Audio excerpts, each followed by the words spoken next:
They said it was supposed to be raining like crazy today, but it doesn't seem like it, just a lot of clouds in general. And with that in mind, what's going on today? Lots of CES 2023 stuff still. Apparently one item that's been showing a lot is this Amazon home camera. I read about this before. This one's called the Ring Always Home Cam. So how are they marketing this? It says a new kind of camera. The Ring Always Home Cam is a first of its kind flying indoor security camera for your home that flies along custom flight paths so you can see what's happening around your home no matter where you are. Get better perspectives, see what's going on in 1440 by 1440 HD video with a built-in LED that automatically lights up the path when recording at night or in dim environments. From what I'm reading here too, I don't think this thing just autonomously goes around looking for anything suspicious. It seems like you're kind of training it to fly certain paths just to give you a bird's eye view, because I can just imagine that's way too complex currently. Imagine this thing flying around at nighttime. It hears like any type of sound and it's gonna start flying and so forth. I wonder what the noise and stuff of that would be. Or imagine, like, say it thinks it's an intruder or someone has, I don't know, like a rat problem. Would this actually go chase after the rat? This thing will be shipped in the US only apparently, and from what I gather, the cost is going to be about $250 US. And people are wondering, well, can this thing fly outside as well? I would imagine the tech is there for it to fly outside, but it'll be the legality in terms of registration and waivers, because technically they still treat this as like a huge manned aircraft in many ways.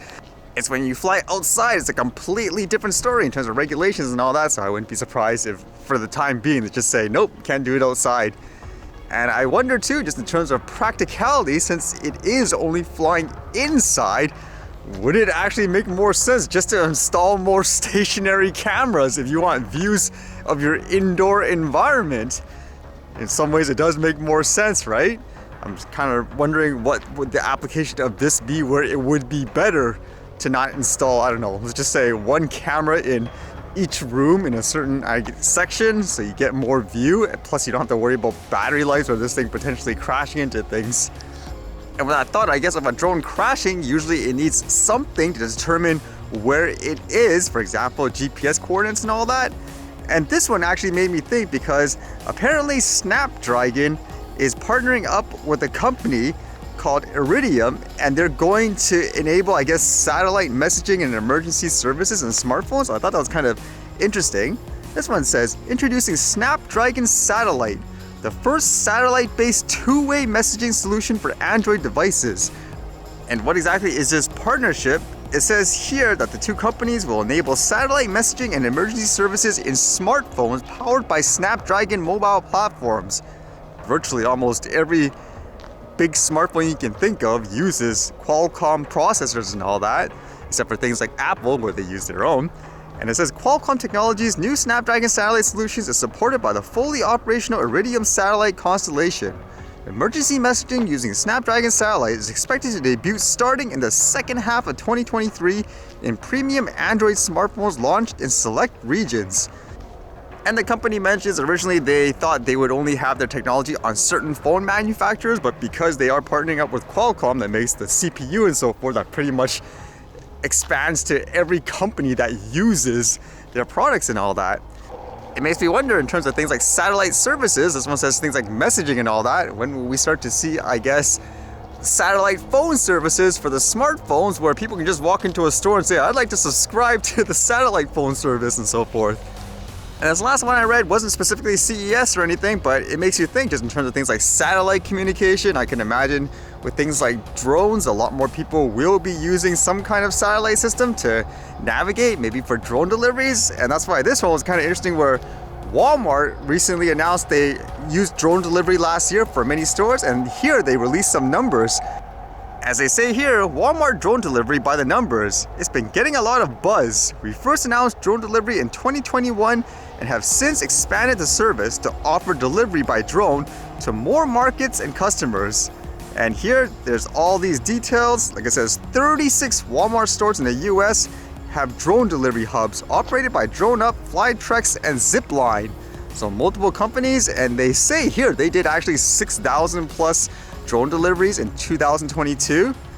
And the 5, I guess, favorite delivered by drones are great value cookies, ice cream, 2-pound bags of lemon, rotisserie chicken, Red Bull, and Bounty paper towels.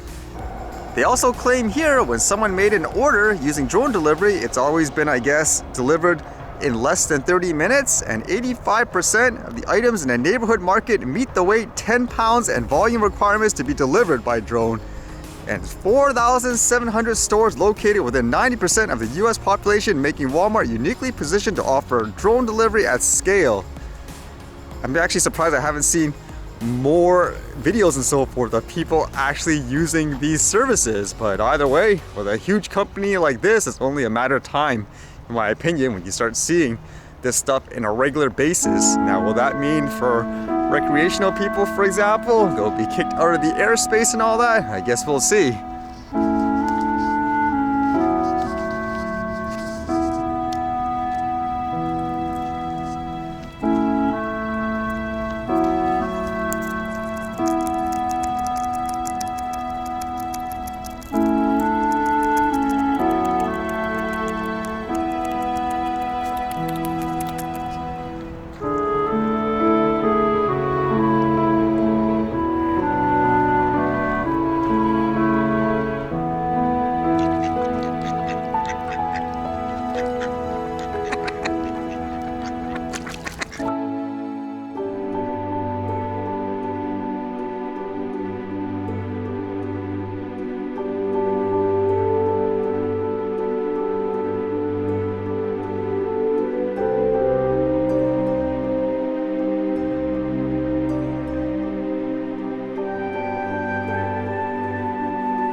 Alright, see you guys later.